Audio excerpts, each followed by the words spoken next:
Saúde, amada igreja, com a paz do Senhor Jesus. Ai, gente, eu queria só dar a bênção apostólica hoje. Sério. Mano do céu e da terra. Olha, o Marcos ainda passa assim, em cima da hora, eu tenho que dar uma corrida, hein? Vou ter que dar uma corrida. O povo é crente dessa igreja, gente? Amém? Amém. Lucas 23. A verdade, eu vou ministrar, eu vou falar da pessoa que eu mais amo na minha vida. A pessoa que me inspira, a pessoa que, acho que é uma das ministrações que eu particularmente mais gosto de ouvir, que é a mensagem da cruz. Eu vou falar do meu mestre, do meu Deus, do meu Jesus. Lucas 23. Eu vou dar uma corridinha, igreja, a partir do 33. E quando chegaram ao lugar chamado a Caveira, ali o crucificaram. E aos malfeitores, um à direita, um outro à esquerda. E dizia: Jesus, Pai, perdoa-lhes, porque não sabem o que fazem. E repartindo as suas vestes, lançaram sorte. E o povo estava olhando, e também os príncipes zombando dele, dizendo: aos outros salvou, salva-se a si mesmo, se este é o Cristo, o escolhido de Deus. E também os soldados escarneciam dele, chegando-se a ele e apresentando-lhe vinagre, e dizendo: se tu és o rei dos judeus, salva-te a ti mesmo. E também por cima dele estava um título escrito em letras gregas, romanas e hebraicas: este é o rei dos judeus. E um dos malfeitores que estavam pendurados blasfemava dele, dizendo: se tu és o Cristo, salva-te a ti mesmo e a nós. Respondendo, porém, o outro repreendia, dizendo: tu nem ainda temes a Deus, estando na mesma condenação? E nós, na verdade, com justiça, porque recebemos o que os nossos feitos mereciam, mas este nenhum mal fez. E disse a Jesus: Senhor, lembra-te de mim quando entrares no teu reino. E disse Jesus: em verdade te digo, que hoje entrarás comigo no paraíso. Pode se sentar, igreja? Eu dei um título para esta mensagem. E engraçado como o culto ele direciona. Por mais que é um culto de Santa Ceia, mas eu louvo a Deus pelas oportunidades. Marcos não precisava dar oportunidade para o Euclides, para o Manassés, desnecessário. Fico até constrangida quando ele vem. Dentre outros que quando falam, né, a gente fica sem palavra. Mas eu louvo a Deus porque Ele confirmou. E o título dessa mensagem é As Cruzes que Estavam no Calvário. Todo mundo sabe que Jerusalém estava em festa. A festa mais famosa de Israel, a Páscoa. Quando a cidade ela é sacudida com uma notícia que o Rabi da Galileia, o Jesus, aquele que operou milagres, aquele que arrastou multidões para ouvir os seus grandes sermões gloriosos, para ver os seus milagres, seus prodígios, ele estava sendo preso. Então você imagina que aquela cidade recebendo aquela notícia, o Rabi da Galileia foi preso. Justamente na Páscoa. Na sexta-feira de manhã, o Rabi da Galileia é levado até Pilatos. E o Pilatos percebe com a maior clareza que ele era inocente. Que está por trás de todas as acusações era apenas uma inveja dos judeus. E Pilatos, ele tenta se esquivar dessa situação. E ele envia Jesus para Herodes. E aí manda açoitá-lo para depois livrá-lo. Propõe soltar Barrabás ou Jesus. Com a ideia que judeus escolheriam soltar Jesus e manter Barrabás. E todo mundo sabe o final. Finalmente, achando que não estava limpo do sangue de um inocente, ele é covardemente contrariado à sua própria consciência. E Pilatos entrega Jesus para ser crucificado. Aí acontece a maior jornada até o Calvário. A multidão, ela estava espremida pelas ruas, ali estreitas de Jerusalém. Pela via dolorosa, os soldados empurravam Jesus, até que Jesus para fora daquelas muralhas, e ali, em um lugar chamado Calvário, ou Gólgota, ou Caveira, crucificam o nosso mestre. Do lado direito, um malfeitor. E do lado esquerdo, outro malfeitor. Jesus ali no meio. Jesus, um divisor daqueles homens, para mostrar apenas uma coisa: que ambos estavam perdidos. Mas isso é apenas o maior retorno que vai acontecer na história da humanidade. Vida, pega meu lencinho, por favor. Gente, pregar de Jesus é embargar a voz, eu vou chorar. Eu já sou chorona, né? E aí, de um lado, aquele que se arrepende. E aí, do outro lado, aquele que se mantém completamente rebelde. De um lado, aquele que, durante a sua vida, se manteve à margem da lei, transgredindo todas as leis. E ao ouvir Jesus, ele se arrepende e clama por misericórdia e é salvo.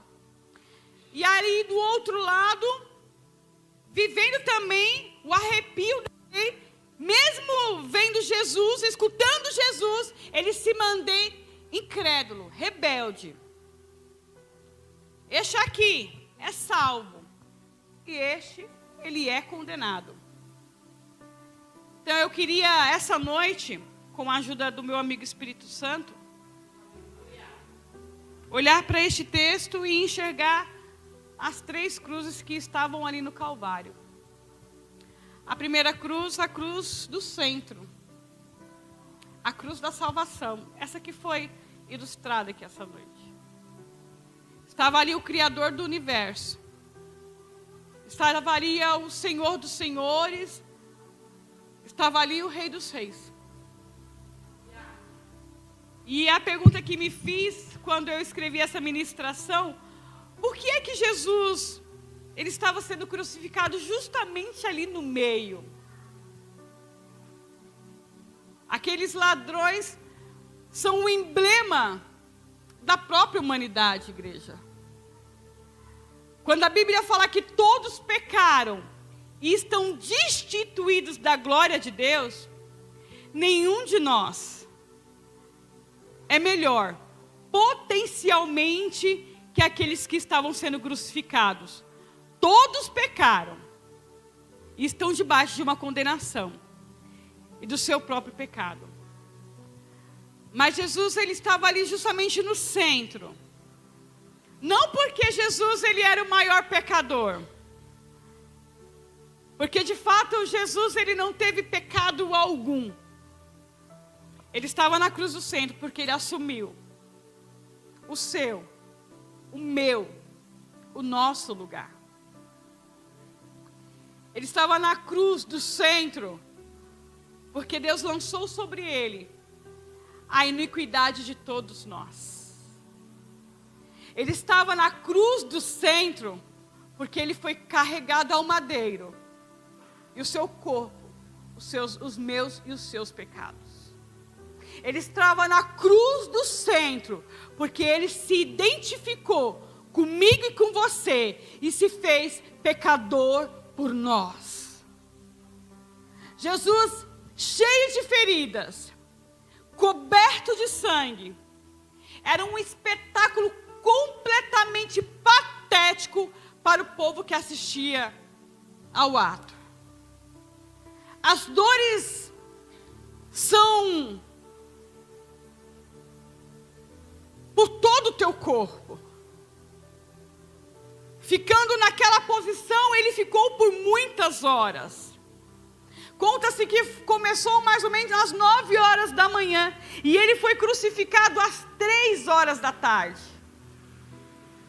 Os braços dele estavam completamente fadigados. Ele sente cãibras nos músculos. E aí, a partir daí, rasga-se a pele das suas costas. Era uma dor tão insuportável no seu peito, causada pela compressão dos fluidos sanguíneos do seu coração. Ele sente uma sede abrasadora. E ele, neste momento, ele estava consciente do escárnio, do que é passar aquelas horas numa cruz. Ele está ferido pelas transgressões dos seres humanos. E ele se dá em resgate de muitos. E eu entendi, igreja, que ele não foi para a cruz porque Judas o traiu. Não foi pela ganância de Judas. Ele não foi para a cruz porque os judeus resolveram entregá-lo para Pilatos. Ele não foi porque Pilatos covardemente sentencia a morte, e a morte de cruz. Ele não foi para a cruz porque os soldados de forma cruel o prenderam naquele madeiro. Ele foi para a cruz porque o Pai entregou ele por amor. Ele foi para a cruz, para aquela cruz, voluntariamente. Ele não levou em conta nada. Ele levou a alegria de ser o meu, de ser o seu, de ser o nosso Redentor. Ali na cruz do centro, Ele é o bom pastor. É Ele que dá a vida pelas suas ovelhas.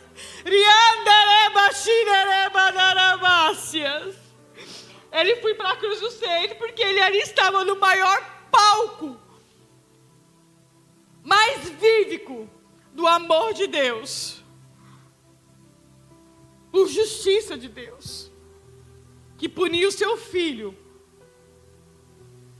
ao invés de mim, ao invés de você, ao invés de nós. Jesus, ele é sempre, ele é e ele sempre será o motivo para que fôssemos perdoados e salvos. Guarda isso no seu coração. Não existe nenhum outro motivo que te leva à salvação, que te leva a perdoar os teus pecados, se não é sobre Jesus. Por você mesmo, você não se salva, igreja. Eu ouvi isso quando nós estudamos cristologia na teologia. Por nós mesmos, pelas nossas obras, não são.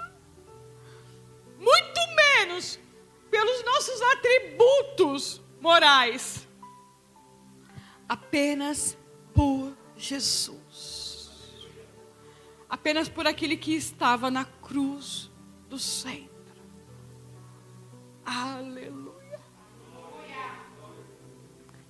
E agora eu te convido a olhar para a cruz da esquerda. Apesar de ser um pecador condenado à morte, ele rejeitou Jesus na hora da sua morte. Você vê lá no versículo 39. Não existe mais nada mais perigoso, igreja, que alguém ouvir, ver e, apesar disso, rejeitar. Rejeitar na última hora. no ponteiro da vida, quando não existe mais nenhuma chance, você rejeitar a Cristo. E foi exatamente isso que o ladrão da cruz do lado esquerdo fez. Ele estava perto de Jesus, mas ele perdeu a sua última oportunidade. Ele estava nas mesmas circunstâncias. E eu quero alertar você essa noite. Talvez você esteja aqui, ou talvez você esteja na sua casa. Você até já provou deste amor. Você até já foi cuidado por este amor. Você até já foi cuidar. Você já até foi acariciado, acanantado. Mas aí, em determinado momento da sua vida, você desiste e rejeitá-lo. Essa água já me saciou demais, eu não preciso mais beber dessa água. Os prazeres do mundo, as coisas mundanas já roubaram o brilho desse Jesus. Os meus problemas, as minhas angústias, as minhas mazelas, os meus eus, já roubaram. Eu não preciso, eu vou rejeitar. Talvez dê tempo. Quantos de nós já vivemos coisas extraordinárias na presença do Senhor? Já tivemos cura. Curas terríveis mesmo. Cura de câncer, cura de infecção generalizada. E aí alguma coisa rouba o brilho. Alguma coisa tira o primeiro lugar. E a gente tem que tomar muito cuidado, igreja. Porque talvez seja a última hora, a última oportunidade. E ele se dirige a Cristo e ele fala bem assim: se tu és mesmo Cristo, quantas pessoas se dirigem e apelam a Ele, mas estão completamente perdidas. E sabe por quê, igreja? Porque elas querem ser salvas do seu jeito, da sua própria maneira. Ele faz um desafio, ele fala assim: desça da cruz. E Jesus, ele poderia descer dali, mas nós automaticamente desceríamos para o inferno, para a condenação. E há muitas pessoas hoje que querem ser salvas pelos seus méritos, pelos seus merecimentos. E por estes caminhos, igreja, não existe salvação. Quem sabe você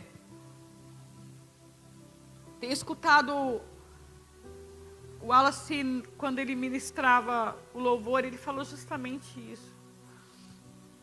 Ouviu por tanto tempo esse evangelho, e parece que esse evangelho caiu no esquecimento, não existe mais esse temor. Tem pessoas que já nem acreditam na volta de Cristo, não acreditam mais nem que a igreja vai subir.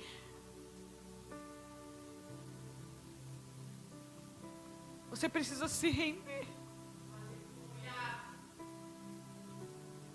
As suas práticas, igreja, as minhas práticas respondem.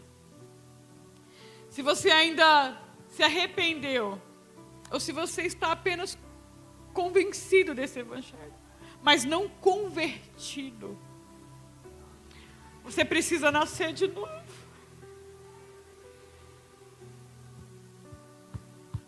Você precisa entender o peso que existe na mensagem da cruz.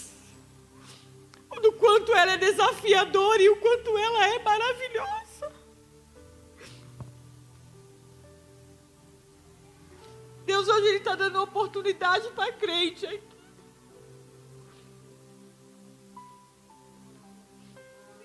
E aí a gente gente olha para a cruz do lado direito, e eu notei que essa cruz é a cruz da aceitação. Esse homem da direita, ele estava condenado, e lá no relato de Mateus, ele estava junto com o outro, ele blasfemava. E o que é que mudou no coração deste homem? O que é que mudou nessa cruz, no homem da cruz, do lado direito, que estava ao lado de Jesus? E eu marquei algumas coisas aqui. Eu acredito que ali na crucificação, o ladrão da direita, ele prestou atenção. Jesus, o povo ali zombando dele, ele se dirige ao Pai e ele fala: perdoa. Eles nem sabem o que fazem. Olha como os seus atos, como as suas atitudes evidenciam que você é uma nova pessoa, que você é de Jesus.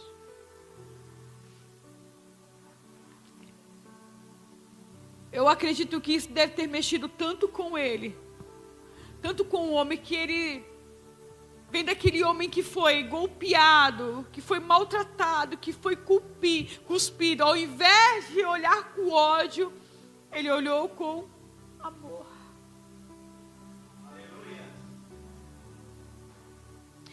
E eu pontuei alguns olhares que ele teve. O primeiro, ele temeu a Deus. No versículo 40 diz que ele teme. Não há nenhuma salvação sem temer a Deus. Enquanto você não reconhecer que Deus é Deus, você é um pecador. Não há salvação para a sua vida. Enquanto você achar que a balança de Deus cabe às suas obras, e ali vai pesando e vai lhe deixando confortável, e aí você perde esse temor a Deus, a sua chance de salvação é bem pequena. Outro ponto, ele reconheceu que ele é pecador no verso 41. Eu estou correndo, igreja, porque é a hora. Ele reconheceu que estava ali, não por injustiça humana. Ele fala: esse aí não tem pecado nenhum, mas eu e você estamos aqui porque a gente merece, a gente fez um monte de coisa errada. Mas porque ele havia olhado para um Cristo, e ele reconheceu: eu sou muito pecador, eu preciso deste Deus. É engraçado que ele olha e ele poderia falar assim: Senhor,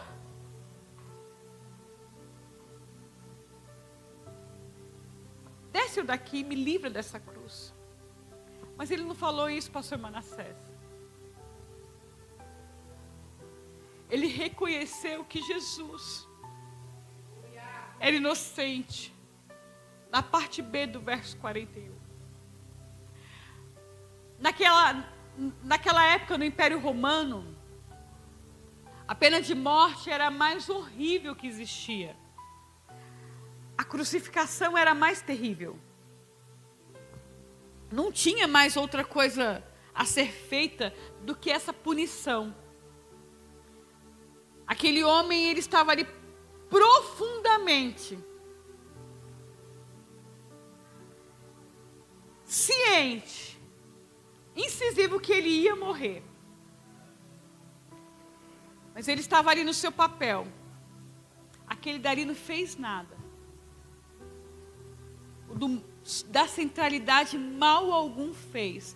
E eu mereço ser punido. Ele reconheceu que Jesus é o Rei da Glória. Eu li esse texto e eu reli. Eu fui em Mateus, eu fui em Marcos, eu fui em João. E eu entendi que aquele homem, ele olhava para o futuro. Ele reconheceu que estava vivendo o reino da graça. Mas quando Jesus vier, Ele vai estabelecer o reino da glória. O reino do poder, o reino da majestade. Ele tem um olhar diferente, ele fala, aqui, se eu continuar aqui nessa terra, pode ser que daqui a pouco eu caia, mas se eu for salvo, a minha vida é eterna. Ele tem um olhar completamente diferente. Ele não olha para a situação que ele estava vivendo. Ele olhou para a cruz e ele disse, eu tenho salvação. Eu tenho remidor. Eu tenho um redentor. E eu serei salvo. Aleluia. Há muitas pessoas, igreja, que apelam que são pecadoras. Elas falam, elas confessam os seus pecados. Judas Iscariote, ele reconhece que Jesus é o Salvador. Mas Judas, ele não cumpriu o ciclo do arrependimento. E ele não se voltou a Jesus. Muito pelo contrário. Ele deu cabo da sua vida. Não basta apenas você reconhecer que Jesus, Ele é o seu Salvador. Você precisa se voltar a Ele. Não basta apenas você procurar Ele nos seus momentos espetaculares. Você precisa entender que você necessita dele todos os segundos da sua vida. E para concluir, eu quero fazer 3 aplicações dessas 3 cruzes do Calvário. A primeira, a salvação não é pelas obras, é pela graça.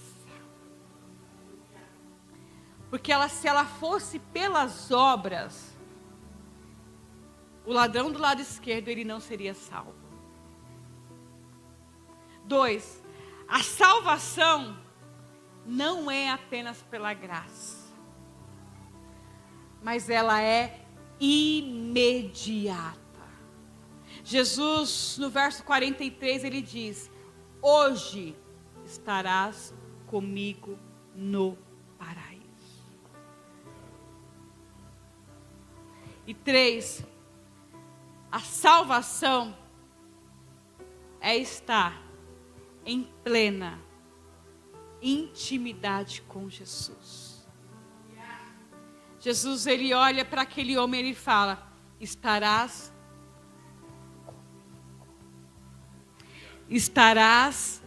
comigo. O que faz o paraíso ser paraíso, igreja? É a presença de Jesus. O que torna a sua vida ter sentido é a presença de Jesus. O que torna sentido fazer um memorial de ceia é o ato da cruz. É a sua crucificação. É a sua ressurreição. Nesse momento, igreja, você está no centro. Na cruz do centro. E você tem 2 escolhas. De um lado você tem a condenação. E do outro lado você tem a sua salvação. Cabe a você a escolha. Eu escolho permanecer, ministrando a palavra, a mensagem da cruz. Eu escolho, até o meu último suspirar, me render a Ele está convicta que a minha salvação não é nada que eu faça aqui, mas é por aquilo que Ele já fez na cruz do Calvário.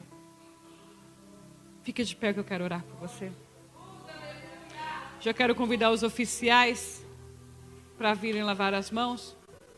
A pastora Raquel vai ministrar a ceia. Curve sua cabeça. Senhor, meu Deus, meu Pai, nós estamos aqui diante da Tua palavra. E eu quero te agradecer, Senhor, por este amor. Eu quero te agradecer, Pai, por não ter desistido de mim, da humanidade, por ter ido até o final, porque se o Senhor quisesse descer daquela cruz, Pai, o Senhor estaria em plena razão, Pai. Mas o Senhor foi até o final, para que hoje estivéssemos aqui. Nos dá força, Deus. Traga, Senhor, nas nossas memórias, Senhor, aquilo que Tu fez pelas nossas vidas, Senhor. Não pelos bens materiais que carregamos, não, Senhor, pelas mazelas que vivemos, mas traga, Senhor, a memória, Senhor, a Tua morte na cruz, que foi por amor às nossas vidas, pela Tua ressurreição, Pai, e pela promessa, Senhor, que nos foi dada, que um dia estaremos contigo nos altos céus, que glorificaremos, que cantaremos a Ti, que ceiaremos a Ti, que estaremos entrelaçados nos Teus braços e viveremos uma eternidade com Deus Pai, com Deus Filho e com Deus Espírito Santo. Amém. As palmas adoram o nome santo.